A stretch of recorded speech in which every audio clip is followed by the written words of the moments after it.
with our guest, Alain Mukuralinda, the deputy spokesperson of the Rwandan government.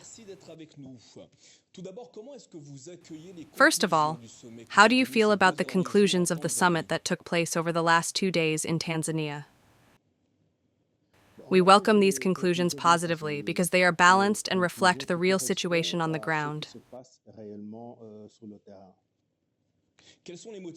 What are the key points that Rwanda's diplomacy is satisfied with? As I said, the conclusions are fair and strengthen Rwanda's belief that this conflict can only be solved through negotiations and dialogue. Rwanda has always maintained this position. Now, there are also talks about negotiations among Congolese people because the M23 group consists of Congolese. This is a problem between Congolese people. But the Congolese president refuses to talk to the M23 rebels. What do you think about that? If he refuses, he is contradicting himself. You cannot say that these people are Congolese, that they have grievances against the government, and then refuse to talk to them.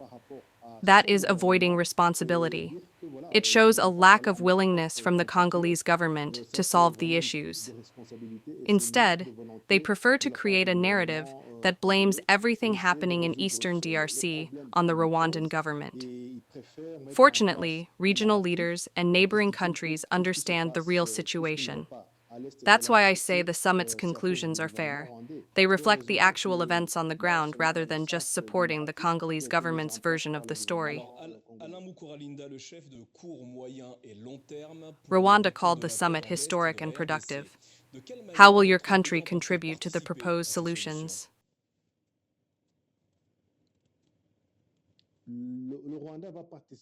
Rwanda will continue supporting efforts for a lasting solution, as we always have. This means encouraging dialogue and negotiations between the parties involved in the conflict. Rwanda believes that this problem can only be solved through talks, not through war. But the Congolese and Burundian presidents accuse Rwanda of being responsible for the conflict in eastern DRC. What is your response?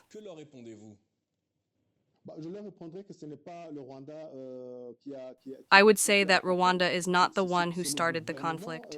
It was the Congolese government that went to war with its own people.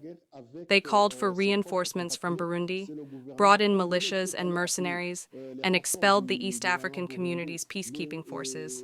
Blaming Rwanda for the war is not fair. That's why I say the summit's conclusions match the reality on the ground. The governments in the region understand the true situation because they also suffer from the consequences of the conflict in DRC. Does Rwanda support the M23 rebels? Rwanda does not support M23. They never asked for our help, and they don't need it. Rwanda has taken measures to protect its own security and citizens, and we will not change these measures unless the threats to our security are resolved.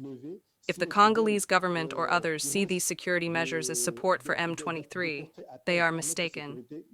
This misunderstanding is one of the reasons why the problem continues.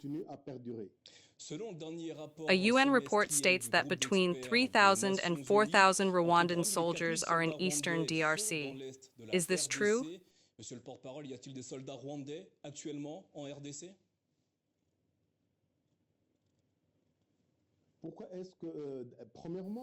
First, different reports always mention the same number, between 3,000 and 4,000, but they never state how many M23 fighters there are. That is strange. Also, people tend to ignore that the same UN report confirms that the Congolese government is working with the FDLR, which Rwanda sees as a security threat. Some are using this report for their own interests, but that does not mean it reflects the reality on the ground. That's why, at the beginning of this interview, I said that we need balanced resolutions, ones that focus on real solutions instead of fueling more conflict. Some African diplomats fear that the conflict could spread across the region. Is Rwanda concerned about this?